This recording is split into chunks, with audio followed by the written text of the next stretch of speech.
Hi everyone, welcome back to Brookdale Farm. Seeding is coming up very fast. The paddocks have all greened up. We've had some rain. We got another 5 mils last night. We start seeding, the target planting date for the wheat is the 15th of May. The oats go in a little bit earlier than that, and the peas are a little bit after that. So it's coming up very fast. I thought today I would just talk about crop rotations and crop plans. So it's important to have a good crop rotation. It's not a great idea to just grow the same thing in the same piece of dirt year after year after year. You get disease and you get chemical resistance to your weeds and things like that if you are using the same chemicals year after year. This property here is pretty easy for a crop rotation. We have 3 main paddocks that we use. We have stock in one paddock, then we put the following year we usually put a legume crop, so we grow peas, but there's a number of other crops that you can grow too. The legumes help to put nitrogen back into the soil, and they're a really good way to help clean up the weeds in your paddock too. The following year after the legume crop, we normally put oats in over here. The wheat is a little bit more tricky. We grow that on another property about 10 k's down the road, and there's only one paddock there that I can really use. So that's had wheat on it for a couple of years now. I usually grow the peas and the oats over here where we have the stock, because the pea and oat stubble is much better feed than the wheat stubble. This year I am swapping everything around, so the wheat paddock, what was wheat last year, is getting oats and peas in it, and we are going to grow the wheat over here this year and run stock over here as well, and over the summer I will have to cart them over to the other property. The other reason for growing a legume crop and an oat or a cereal crop is that they use completely different groups of chemicals on them. If you grow wheat every year in the same paddock, eventually you get resistance to your chemicals, so you get weeds that you don't quite kill one year with the chemical, and then they seed, and those seed, or the plants from those seeds the following year have a bit of resistance to that chemical, and every year you make it a little bit worse.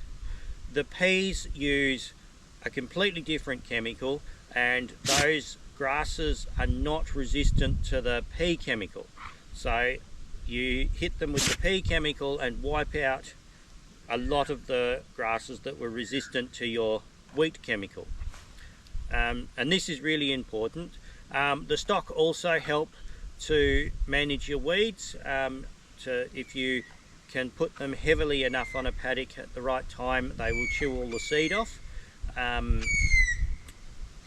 that's a really good way to help manage your crop. You can also spray your weeds out of your pasture, and that can be a different group of chemicals again.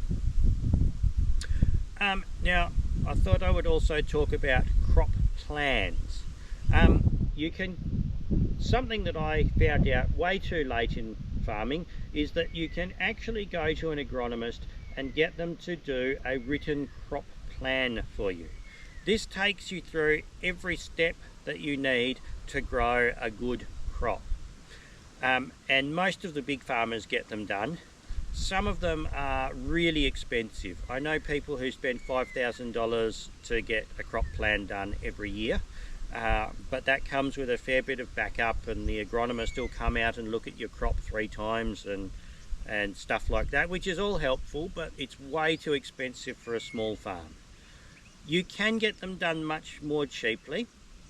Our local general store in the local town here is run by an agronomist, and he does them for all of his customers for just the price of the chemical that you're going to buy from him. So it doesn't cost me anything extra to get it done. It's not as comprehensive as the more expensive ones, and he doesn't come out and look at my crop unless I particularly have a problem and I ask him to. But I thought I would just take you through that crop plan, or last year's crop plan. He's still working on this year's one for me, and I'll show you all the information that I get to help me grow a good crop. Okay, so the first page of our crop plan done by our agronomist is our rotation summary. Now, I always forget to give him enough information as to which paddocks I'm putting stuff in for him to fill this out properly. I normally just send him the acreages that we're putting in of each crop. But you can see there's should be 3 years worth of data in here showing each paddock and where each crop was planted. The next page shows the area summary of how many acres we've planted of the broadleaf, which is things like peas and canola. We don't grow canola. And the narrow leaf crops, which are cereals, and how many hectares we planted last year and how many we are planning to plant this year. The next page is our seed summary, so how much seed we will need for each crop and the likely cost of that if we were purchasing it. The next page is our fertiliser summary, so how much of the phosphate fertiliser and how much of the nitrogen fertiliser we need and the costs of that. The next page is our chemical summary. So these are the recommended chemicals to put on to grow a good crop. Now, I don't use all of these. There's a couple in here that I don't like. Diuron is cumulative in the body, so if you get any spilt on you, it gradually builds up over time. It's also cumulative in the soils, so I tend not to use diuron. I'm going to be going at a lower rate for triflurin this year because this property hasn't had any triflurin on it for a very long time, so we shouldn't have too much resistance to it. And there's a couple of others there that I actually use much lower rates than is recommended, and I still have pretty good results with killing the weeds. This next page gives you an idea of how much it costs to put in the crop per hectare and what your break-even prices are going to be. So that's how many dollars a tonne you are getting for different expected crop yields. So you can see down the bottom with the wheat, the pessimistic yield is 2 tonnes a hectare. So we should be getting 54 tonnes. Our break-even cost is $251 a tonne. I don't take too much notice of this page because I'm selling mine in all of my produce in 25 kilo bags. So there's a few other costs, but there's also a little bit more, there's a higher price that I get for all of my grain than he ever puts into this. Okay, this page is the page or one of the 3 pages that I use the most. This is where it actually tells us what we are doing for our oat crop. So it tells us up the top that we are planting Carolup variety of oats. We're putting in 16 hectares and we're planting it at 90 kilos a hectare. The next line talks about fertiliser.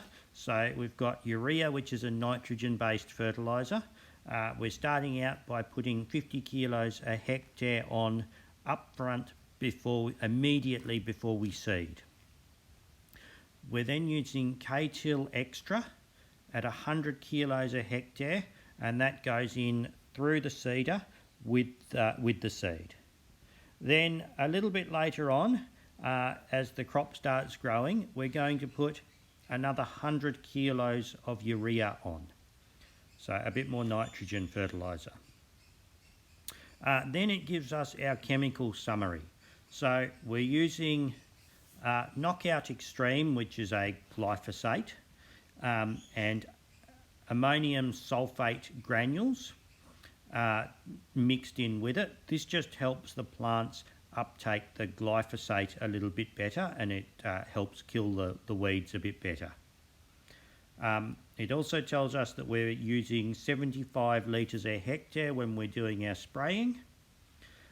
Next we have Mix 2, which is diuron, so Mix 2 often I do Mix 1 and Mix 2 together, and I don't usually put out the diuron or the gramoxin. I tend to use just the glyphosate and the Metallocor. So Metallocor is a blanket chemical that goes down at the time of seeding, and it's supposed to stop a lot of your weed seeds from germinating. Next we put down a chemical called Howitzer, and this is a radish spray. So we leave this, you have to leave this one on till the oats have got to a certain growth stage, or you can kill them. I often have trouble with these because my radish normally grows faster than the oats, so I'm desperately waiting for the oats to get big enough to spray before the radish has grown too big. So this page has a lot of really useful information on the rates of chemical, all the rates of the things that we need to apply.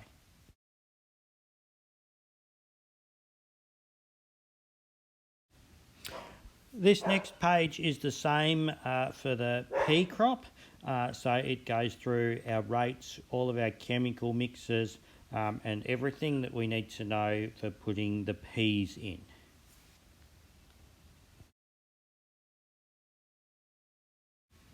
This last page is all the same information for our wheat crop.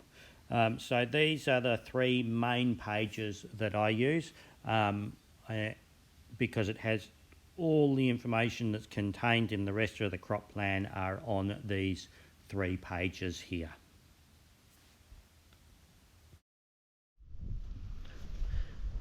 Anyway, I hope you found the information in this video useful. Thanks for watching, and I hope to see you again next time. Bye!